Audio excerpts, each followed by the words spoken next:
नमस्कार, बहुत बहुत स्वागत है आप सभी का। आज हम देखेंगे मानचित्र प्रक्षेप या मैप प्रोजेक्शन के बारे में। मैप प्रोजेक्शन के बारे में जानेंगे कि यह होता क्या है। प्रायोगिक भूगोल के अंतर्गत मानचित्र प्रक्षेप या मैप और ये प्रथम वर्ष, द्वितीय वर्ष और अंतिम वर्ष की कक्षाओं हेतु यह एक अहम टॉपिक माना जाता है। इस पर आज हम चर्चा करेंगे। आगे बढ़ने से पहले हमारे चैनल पर आप नए हैं तो हमारे चैनल को सब्सक्राइब करना ना भूलें, बेल आइकन का बटन दबा लीजिए और वीडियो पसंद आए तो अधिक से अधिक शेयर करें। साथ ही आप हमारे खलखो क्लासेस के लाइव सेशन से जुड़ना चाहते हैं तो यहाँ दिए गए इस संपर्क नंबर पर हमसे संपर्क कर सकते हैं और किसी भी प्रकार के कोर्स या पढ़ाई से संबंधित आप मार्गदर्शन ले सकते हैं। साथ ही हमारा एक बहुत ही महत्वपूर्ण खलखो classes educational app Google play store पर मौजूद है। इसे भी आप वहां से डाउनलोड कर सकते हैं। चाहें तो इस वीडियो के डिस्क्रिप्शन बॉक्स से इसे डाउनलोड कर सकते हैं।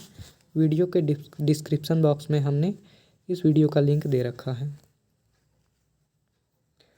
आइए बात करें मानचित्र प्रक्षेप के बारे में। कहा जाता है प्रक्षेप क्या है और इसकी परिभाषा क्या है, इसके महत्व क्या हैं। 3 बिंदुओं के आधार पर हम चर्चा करेंगे। सबसे पहले यहाँ हम देखेंगे प्रक्षेप का अर्थ क्या है, अर्थात प्रोजेक्शन किसे कहा जाता है। मुख्य तौर पर हम कहें तो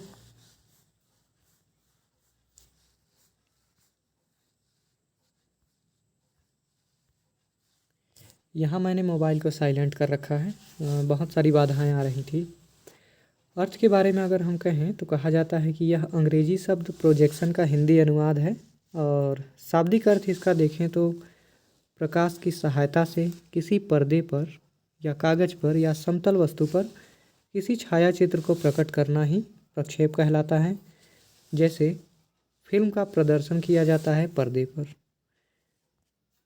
आगे बढ़ते हुए हम देखते हैं और इसके बारे में समझते हैं।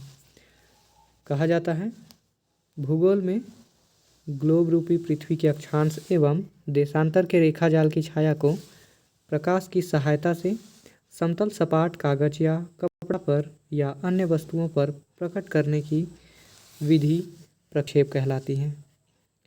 दूसरी ओर हम देखते हैं चूँकि पृथ्वी के अक्षांश एवं देशांतर के जाल को सपाट कागज पर केवल प्रकाश की सहायता से बना पाना संभव नहीं होता है, अतः इसे बनाने में ज्यामिति तथा गणित की सहायता ली जाती है। एक गणितीय प्रक्रिया मानी जाती है प्रक्षेप का निर्माण। आगे बढ़ते हुए थोड़ा सा हम परिभाषा पे गौर करते हैं और देखते हैं 2 विद्वान जॉन बिगॉट और F.J. मॉन्कहाउस के अनुसार इन्होंने प्रक्षेप को कैसे परिभाषित किया है।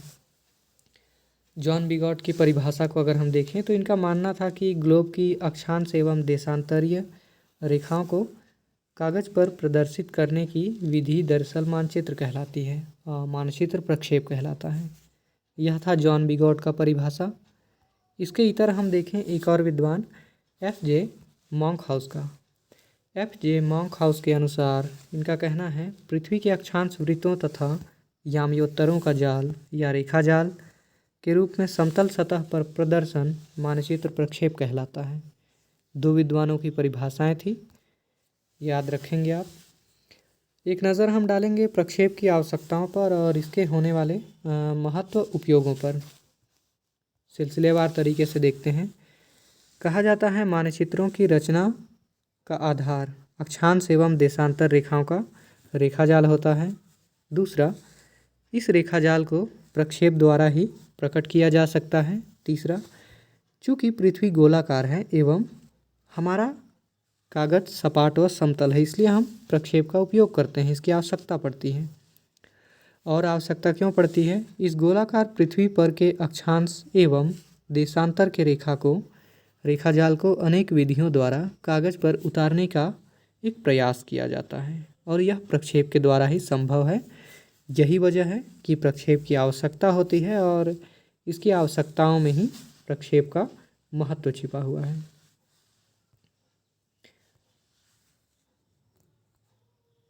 आगे छोटा सा यह वीडियो था। आपको उम्मीद है यह वीडियो पसंद आया होगा। कमेंट बॉक्स पे आप अपने कमेंट अनिवार्य तौर पर लिखें। मिलते हैं अगले एक टॉपिक पर जो कि प्रायोगिक भूगोल पर ही आधारित होगा। तब तक के लिए ख्याल रखिए अपना।